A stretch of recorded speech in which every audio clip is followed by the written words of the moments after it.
색감을 한 번에 맞출 수는 없습니다. 하면서 첫 번째 색깔, 두 번째 색깔 투톤으로 들어가 줘야지 석재 복원이 자연스러워요.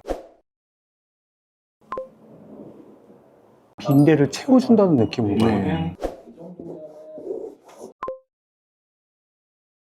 안녕하세요, 대표님. 예, 안녕하세요. 오늘도 복원 현장으로 출장을 나오신 거예요? 네, 맞습니다. 지금 오늘 첫 번째 현장은 어떤 곳이에요? 여기 같은 경우는 제가 되게 자주 오는 현장이에요. 부동산 사장님이 저를 믿고 복원을 계속 저한테 맡기고 있습니다. 네. 아트월 구멍 복원입니다. 아트월인데 천연대 리석이에요. 네, 알겠습니다. 따라갈게요. 예, 알겠습니다. 1번, 2번, 3번, 4번 잘렸죠? 풀을 때 조심해야 됩니다. 그냥 풀른다고 해서 쫙 잡아 당기면은 아트월이 탈락이 될 수가 있어요. 그래서 좀 조심히 해줘야 됩니다. 이게 싹 뽑히면 좋은데 안 그런 경우가 더 많아요. 그 위에 튀어나온 부분만 삭제를 드러내야 되는 그러는 경우도 있고 끝까지 뽑아주는 경우도 있고 약간 상황이 다릅니다. 요거 같은 경우 튀어나와 있으니까 옆에 부분에 제거가 어느 정도 되지 않으면은 석재 복원제 자체가 달라붙지가 않아요. 그리고 해줄 때 아트월이 최대한 손상이 안 되게끔 해줍니다. 엄청 단단한 칼블럭이 박혀 있습니다. 우선은 이제 석재 복원제를 빼가지고 조색에 들어갑니다. 석재 복원제가 좀 독하기 때문에 장갑을 껴줍니다. 이런 식으로 조색제를 빼서 조색을 합니다. 이러면서 아트월 색깔이랑 맞추는 거군요. 그렇죠. 석재 복원제지만 이게 석재 색깔이랑 맞지는 않기 때문에 최대한 비슷한 색깔로 조색을 해줍니다. 여기 보시면은 색감이 다 다르잖아요. 요거를 다 맞춰주는 겁니다. 반색이면 필요할 텐데. 그렇죠. 하지만 해냅니다. 할 수 있습니다. 이런 식으로 일단은 한번 대보고 명도가 조금 밝은 것 같아요. 명도 조정으로 해줍니다. 딱 봐도 엄청 밝죠? 한 번에 조색을 할 수는 없어요. 색깔을 맞춰가면서 진행을 합니다. 위아래로 잘 섞어주는 것도 나름의 노하우가 있어요. 손이 아프네요. 테스트로 조금 묻혀보는데 아주 많이 밝아요. 복원하시는 분들도 이거 보고 계실 텐데 색감을 한 번에 맞출 수는 없습니다. 하면서 첫 번째 색깔, 두 번째 색깔 투톤으로 들어가 줘야지 석재 복원이 자연스러워요. 많이 비슷해졌죠, 아까 전보다. 하지만 아직 밝습니다. 그러면 또 명도 조정. 거의 비슷해진 것 같아요. 일단은 1차적으로 메꿈 작업을 해줄 겁니다. 한 절반 정도 남겨두고 경화제를 타줍니다. 도구는 다양합니다. 보통 칼날을 많이 사용하시는데 칼날이 편하긴 해요. 저 같은 경우는 미술 도구를 많이 활용하는 편이고요. 어느 정도 했으면은 메꿈 작업에 들어갑니다. 여기 같은 경우는 조금 밝기는 한데 이게 밑색깔이기 때문에 크게 두려워하지 않아도 됩니다. 그래도 얼추 맞아 보이죠? 여기서 한 번 더 조색이 들어가는 겁니다. 기술이 없으신 분들 같은 경우는 이게 탈락이 될 수가 있어요. 하지만 탈락이 안 되도록 좌우 위아래로 잘 발라줍니다. 어느 정도 잘했으면은 잘 닦아줘야 돼요. 다른 부분도 해줍니다.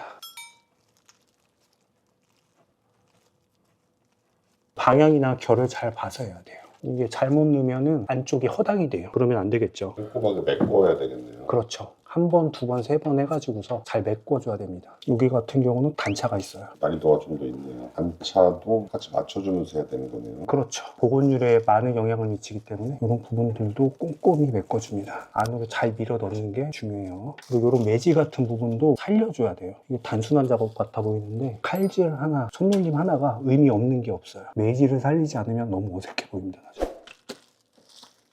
자, 지금 사전 작업으로 밑 작업을 했습니다. 지금 한 걸로도 크게 뭐 어색해 보이지가 않는데 이런 데 보이시죠? 이게 자연석 패턴을 넣은 거기 때문에 약간 어색해 보이는 부분들이 있어요. 이런 부분들을 하나하나 조색을 해서 다시 메꿀 겁니다. 이런 데 같은 경우는 약간 회색기가 좀 더 있는 것 같아요. 그러면은 아까 전에 조색했던 거에서 약간씩 색감의 변화만 주면 돼요. 해보고 약간 어둡죠? 그러면 조금 밝게. 구멍 하나하나마다 색감이 다르기 때문에 조금씩 조색을 해줍니다. 이 정도에서 약간 차이 나게. 이게 미묘한 색감 차이가 복원율에 영향을 많이 줍니다. 미술 전공하셨던 분들이 유리할 것 같다라는 생각이 드네요. 그런 부분도 물론 있습니다. 하지만 뭐 이게 조색 부분에서는 디자인 계열보다는 순수 미술 하셨던 분들이 조금 유리할 수는 있기는 한데 다들 하실 수 있습니다. 한 번 더 조색해서 해드려야 될 것 같긴 해요. 이런 거 보면은 아예 티 안 나죠. 평탄화 작업은 한 번 더 해줘야 될 것 같기는 한데 색감이 완벽합니다. 그러네요. 작업하다가 내가 어디를 작업했더라 찾는 시간도 그런 걸렸어요. 경우가 많습니다. 고객님 같은 경우는 거의 못 찾으세요. 이런 부분들 때문에 아트월을 바꾸거나 하면은 엄청 시간과 비용이 많이 들겠죠. 복원으로 충분히 가능합니다. 여기도 위에 같은 경우는 아예 티가 안 나죠. 아랫부분에 이런 부분을 더 조색을 해주면 됩니다. 이게 뭐 유튜브 보시면 쉬워 보이는데 나름의 좀 난이도가 있는 작업이에요. 동영상 보고 따라 하시고 그러면은 안 됩니다. 유튜브에 나오시는 분들은 다 전문가예요. 함부로 네. 따라하지 마세요. 맞습니다. 따라 하시면은 대부분 망하세요. 그런 현장은 여러 번 갑니다. 다이소 이런 데 보시고 실리콘이라던가 뭐 메꿈제 이런 거 보시고 따라 하시는 분들이 계시는데 대부분 다시 의뢰를 하세요. 천재적으로 타고나서 잘하시는 분들은 가끔 계시겠지만 일반적인 분들은 쉽지 않다는 게 지금 봐도 보이네요. 지금 매지 느낌을 살려주고 계시면서 단차도 잡아주고요. 한 번 더 조색 들어가면은 완벽하게 될 것 같습니다. 이게 한 번에 하려고 하시는데 절대 한 번에 안 나와요. 다양한 색깔이 들어있기 때문에 이걸 하나씩 맞춰줘야 돼요. 일단은 두 번째 색깔로 한번 맞추는 거고요. 아직 그거는 AI나 로봇이 대신할 수 있는 분야는 아닌 것 같아요. 절대 할 수 없습니다. 이렇게 점점 밝아지고 여기서 한 번 더 조색이 들어가면은 완벽하게 될 것 같습니다. 잘 됐습니다. 작업한 데가 가만있어 보자. 애프터를 찍어야 되는데 작업한 데를 안 해주셔야지. 잠깐만요. 제가 어디 작업했지? 일단 느낌상은 여기에 네 군데가 있었는데 요쯤에 구멍이 하나 있었죠? 예. 이게 질감 빼고는 아마 찾기 힘드실 거예요. 못 찾겠습니다. 고객님도 만족하신 것 같습니다.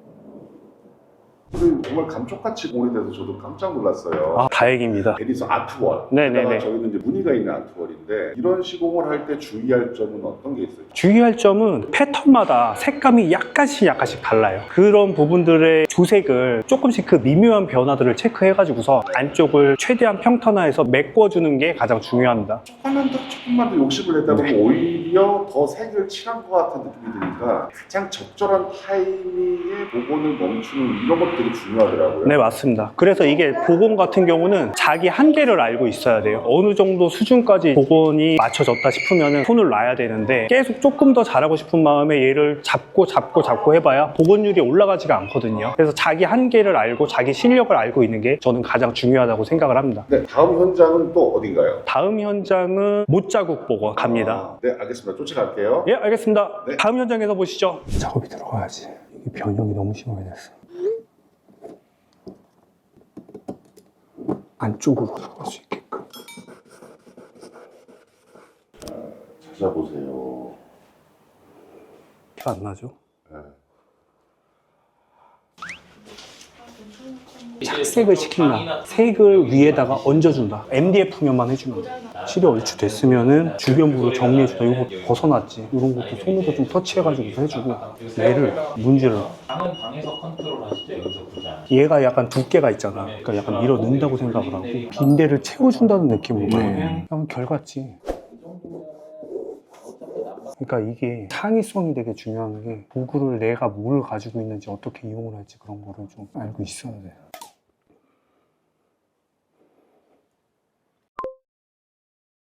이쪽은 좀 어떠세요? 이쪽을 사실 제일 걱정을 많이 했었는데 이쪽이 제일 티가 진짜 하나도 안 나는 것 같아요. 모르겠다. 저도 잘 모르겠어요. 어딘지 못 찾으시겠죠? 진짜 모르겠어요. 대표님 수고 네? 많으셨습니다. 첫 번째 현장과 달리 두 번째는 주로 나무 재질인 곳이 많았는데 무늬 같은 게 있었단 말이죠. 네네. 이런 현장에서는 어떤 걸 주의해서 해야 되는 건가요? 보통 아파트들이 시트지 시공이 많이 돼 있거든요. 근데 지금 현장 같은 경우는 무늬목이었어요. 단순히 못자국이라고 생각하실 수 있지만 생각보다 그 못자국에 변형이 좀 많이 생긴 상태여가지고 그러니까 못을 박아면 옆에가 튀어나오는. 네네네 그렇습니다. 그거를 보통 시트지는 쉽게 잡을 수가 있는데 지금 같은 경우는 무늬목이어가지고 좀 작업이 까다로웠지만 고객님이 아주 만족하셨습니다. 네. 어떤 거를 제일 많이 신경 써야 되는 거예요? 아무래도 조색 부분이랑 어느 부분을 따내줘서 평탄화를 할지 그게 관건이거든요. 그리고 무늬 결도 살리는 것도 중요한 그쵸. 보이더라고요. 네, 맞습니다. 대표님, 아무래도 영상 보시고 나도 보건사를 할까 하는 분들이 가장 큰 궁금증이 네. 수입이 얼마나 될까라는 걸 좀 고민할 것 같아요. 수입이 지금 한 현장 같은 경우는 20만 원에 현장했습니다. 지금 제가 마음 먹고 했으면 한 3, 40분 정도면 끝냈을 것 같고 오늘 유튜브를 촬영하다 보니까 한 1시간 20분 정도 걸렸습니다. 교육생도 있어서 알려주다 보니까 다른 집술이나 뭐 이런 거 보시면 아시겠지만 아무래도 재료비가 들어가잖아요. 싱크볼이라든지 수전이라든지 다양한 재료비가 들어가는데 보건 같은 경우는 재료비가 많이 들어가지 않습니다. 그러니까 사실 육체적으로 힘든 건 없는 것 같고 오히려 꼼꼼한 것들은 여성분들이 더 강할 수도 있어 보이거든요. 네, 맞습니다. 보건사는 남녀 구분 없이 도전할 수 있는 파트인가요? 예, 맞습니다. 오히려 좀 여성분들이 유리한 부분도 있어요. 저는 좀 더 상황에 맞춰서 복원해 드리려고 많이 복원 장비를 가지고 다니는데 거의 뭐 많은 도구가 필요 없습니다. 그렇기도 하고 꼼꼼하게 조색이랑 면작업 이런 것들만 하시면은 충분히 여성분들도 도전하실 수 있습니다. 대표님, 오늘 하루 수고 많으셨습니다. 예, 감사합니다.